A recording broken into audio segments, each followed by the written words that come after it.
Death Battle is back, baby.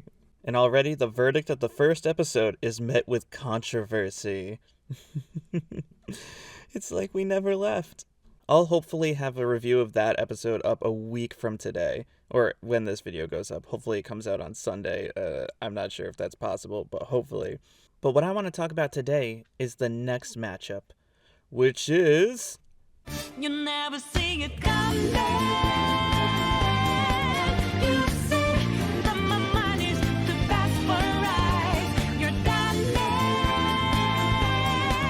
but the time it hit you, you're not surprised.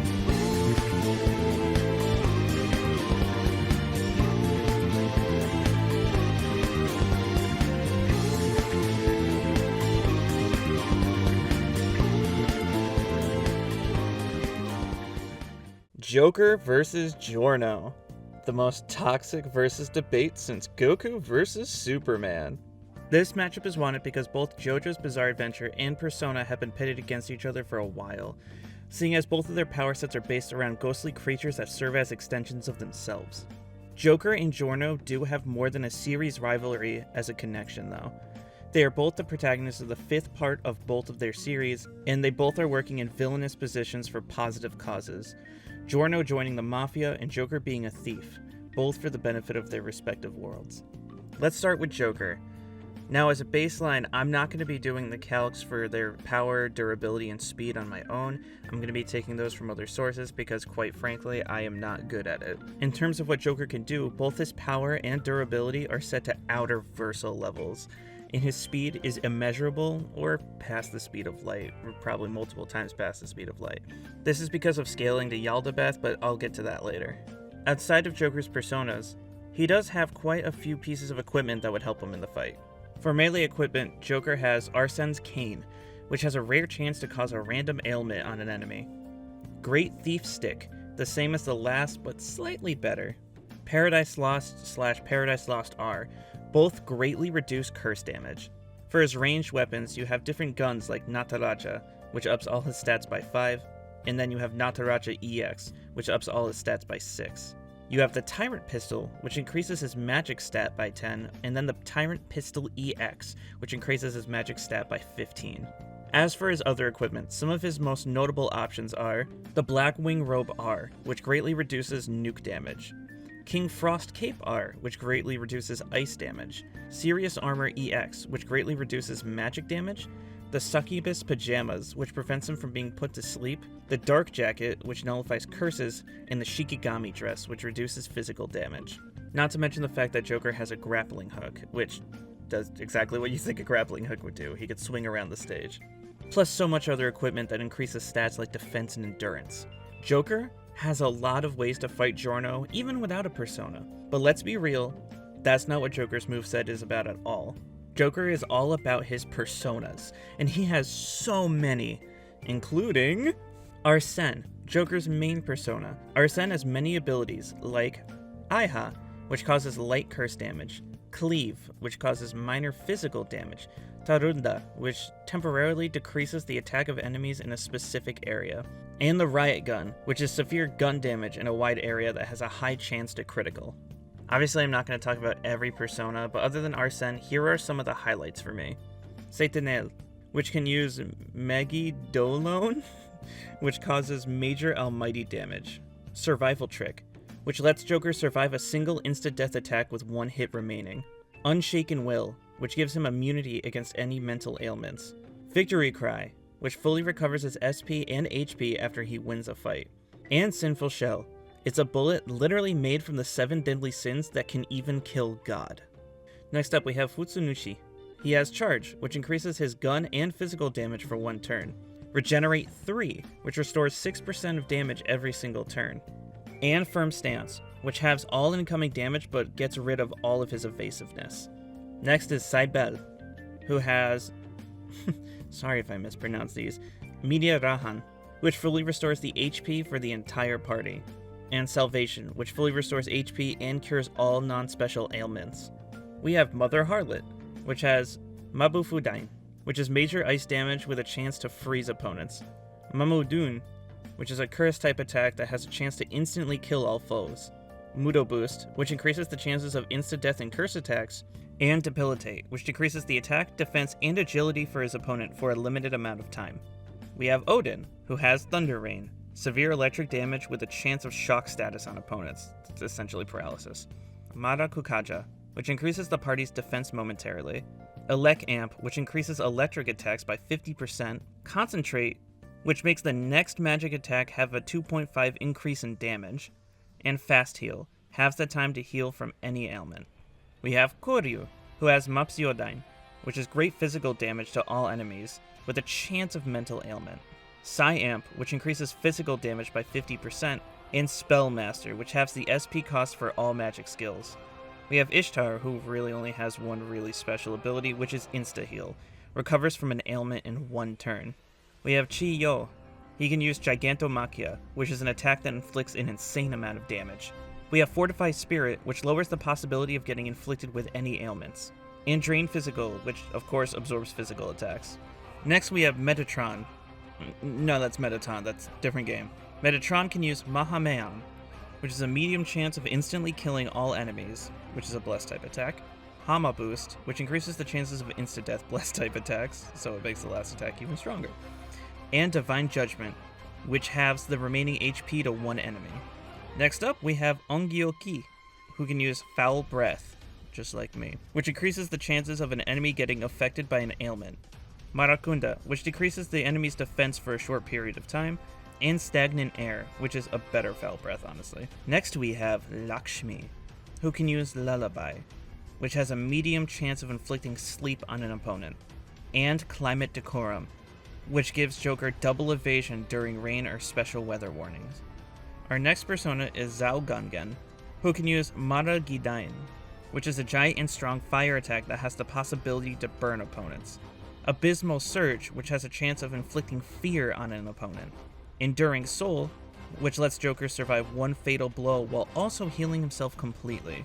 Next up we have Alice, who can use Die For Me, a curse type attack with the highest chance of instantly killing all foes. And Survival Trick, survive one insta-death attack with 1 HP remaining. The 15th persona is Arda. Arda? I want to say it right, Arda. Which can use Cosmic Flare, which causes severe nuclear damage to an enemy, can cause burn, freeze, or shock technical damage. And Invigorate 3, which restores 7 SP per turn. The 16th persona is Beelzebub, who can use Evil Smile, which can induce fear onto an opponent, Curse Amp, which increases curse attacks by 50%, Demonic Decree, which halves remaining HP to one foe with curse energy, and Repel Ice, which repels all ice attacks. 17th persona is Mada, who can use Fire Amp, which of course increases all fire attacks by 50%, Burn Boost, which increases the chance of burning an opponent, and Blazing Hell, an extremely powerful fire attack that can burn opponents. 18th persona is Lucifer, whose first ability is Morning Star, which is an extremely powerful almighty type attack. And then he has Drain Physical, which absorbs all physical attacks. 19 is Asura. Wait, I thought he was coming next year. Never mind. His only notable ability is High Counter, which has a 20% chance of reflecting physical attacks. And lastly, we have Satan, who can use Drain Ice, which absorbs all ice attacks, and Diamond Dust, which is an incredibly powerful ice attack that can freeze opponents. Essentially, Joker is insanely busted. He has so many personas and has multiple ways to instantly kill his opponents. Joker has so many different ways to just resist anything. He can use any element in almost every single attack in the game, can absorb any attack, and is scaled incredibly high. He has defied Yaldabaoth, who I mentioned before is a godly entity that could absorb dimensions and know every single future. And Joker has gotten past that, meaning Joker has the ability to defy predetermined fates. I think many people will take this as a major factor in this debate, but I'll get there later. He can move in stopped time and has plenty of items that would help him heal, create shields, increase his stats, etc. Joker is incredibly powerful, but how does Giorno stack up? Both Giorno's power and durability is at best street level and at most large building level, with his speed possibly being infinite with Golden Experience Requiem, but I'll get there. Actually, I wrote that down wrong. Golden Experience Requiem's speed would be 0, meaning he is immune to speed, which is complicated, but who knows how it'll affect the debate. So Giorno doesn't really stack up in stats. I think the argument for immeasurable speed versus zero speed could be interesting, but I've also seen street tier speed with massively FTL reaction times for Giorno. Giorno has no advantage in stats at all, but what does matter in this debate is his luscious his abilities. This'll take a little more explanation than Joker's abilities, but Giorno has an ability called Life Giver. This is Giorno's main ability. He can essentially give life to any object, like he could take a button on a shirt and turn it into a beetle. So this ability can do many things, but does have some limits. Giorno can make life out of anything, but depending on what it is and how complex it is a bit harder to create and control. For example, in the beginning of Giorno's story, Giorno creates a frog, but had no control over the frog. When creating animals, he can't control what they do, but when he turned a helicopter into some plants, the transformation was instantaneous and Giorno could fully control it. Bugs are a bit of a different story. When he turned Narancia's shoe into a fly, the fly actually tracked Narancia because the fly wanted to go back to where the shoe came from. When Giorno creates life in an environment that is toxic, like he did with Purple Haze's flesh-eating virus, since the animal is created in that environment, the virus was part of its physiology, meaning that it had a built-in resistance to it. Giorno cannot create life in areas where life struggles to live though. Like when Giorno was in severe cold, he couldn't create any life at all. When you attack one of Giorno's creations, the attack is redirected at the opponent. When Luca attacked Giorno's frog with his shovel, the attack got redirected to Luca's head and killed him. Life Giver is a very versatile ability, and seeing as Giorno is a genius, I'm sure he can figure out certain ways to get past Joker's more destructive abilities. The next ability is Life Shot. This ability is also very unique. When Gold Experience attacks a person, he accelerates the senses of that person by imbuing life energy into them on contact. This is usually shown as someone having an out-of-body experience, since their senses are so fast that their body can't keep up with them. This makes the other person defenseless for a time and makes pain feel harsher because of the heightened senses. This ability also lets Giorno age a person, seeing as he was once able to age a tree to death by shortening its lifespan. Giorno has flesh and organ creation, which is obvious. This is a very simple ability. Giorno can regrow many parts of his body, like an eye or an organ like his lungs, by imbuing life into an object. This does not heal Giorno per se, it just replaces what is lost. As long as Giorno doesn't die, he could essentially keep himself from taking too much damage by replacing body parts and organs. Giorno has Life Sensor. Giorno can literally sense life. He can check if someone is alive by touching them and sensing their life energy. He can touch things like helicopters or buildings to see if there's any life energy inside. Essentially, he can sense people. He even put his brooch on Diavolo in the story, just because he could track that brooch's life energy, and never lose sight of Diavolo. It's useful for sneaky and fast enemies, and could be useful in this debate. He has reanimation, which has no use in this debate.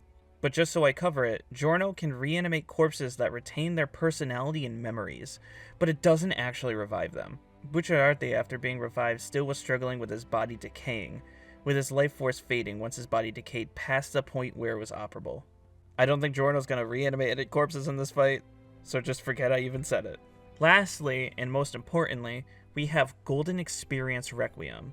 This form greatly increases the stand's power and life energy abilities. The stand becomes immune to pretty much everything, gaining an ability to return anything to zero. Essentially, it can erase actions, meaning that if you make any move, it'll turn back time to a point where you never did it at all. Also, not sure if it's actually reversing time or just making it an alternate reality where he never did the thing. Golden Experience Requiem is a little complicated. If Golden Experience Requiem happens to kill a person, it can put it in an infinite death called Death Loop. It's what it sounds like. You live in an alternate reality where you die over and over again. This ability is very broken. But before we talk about the debate itself, let's just talk about what I'd like to see. I want to see Giorno outsmarting Joker throughout the fight, seeing as Giorno is stat stomped so hard by Joker. I want to see Joker zip around the stage. Maybe have it so Giorno is changing the environment constantly to make it more dangerous to move about the terrain. I want to see Joker use many personas, don't just stick with Arsene. I want to see Joker get punched outside of his body, only for his persona to defend him when he can't defend himself. Now, there is a question of whether Joker can see the stand, seeing as anyone can see personas and only stand users can see stands. But they are both ghostly beings, so whatever, fine, let's just let them see each other. I want to see Joker use his most powerful instant kill attack just for it to be nullified and for him to get confused. And finally, I want to see Golden Experience Requiem keep up and speak with Joker, even when Giorno doesn't exactly know what's going on. There is a lot they can do with this matchup, although the debate is really contentious, leading into my final topic. Who do I think wins? This is really hard for me because of Golden Experience Requiem. Joker has higher stats in every category, can reduce damage from any element, can heal himself, can instantly kill Giorno with many different attacks, can freeze, instill fear, paralyze, curse, and pretty much do anything to Giorno to prevent his movements. Giorno does have certain interesting abilities that could keep Joker on his toes, but no real win condition. That is until Golden Experience Requiem. It can be said that GER is immune to time. It can move when time is skipped and stopped. And it can undo anything that is ever done. The debate comes down to this. Can Golden Experience Requiem kill Joker? And I think yes, but it's complicated. Joker can be immune to predetermined fates. Does this mean that he can be immune to Golden Experience Requiem's death loop? No, not really in my opinion. The death loop isn't a predetermined fate, it is an alternate reality that is created by GER that continuously resets someone's life and death. I don't think Joker's resistances can work in other realities. And if nothing that Joker can do can actually reach Giorno, then that is my conclusion. My conclusion is that Giorno wins this. Look, the debate can go either way, depending on what they buy. But what do you guys think? Let me know your thoughts in the comments below. It feels weird to say that. I'll try and respond to any comment. Let's just try to keep things civil, please, because I know people can get really hyped up on this debate. Let's just enjoy our time and enjoy Death Battle finally being back in the swing of things. Take care, y'all.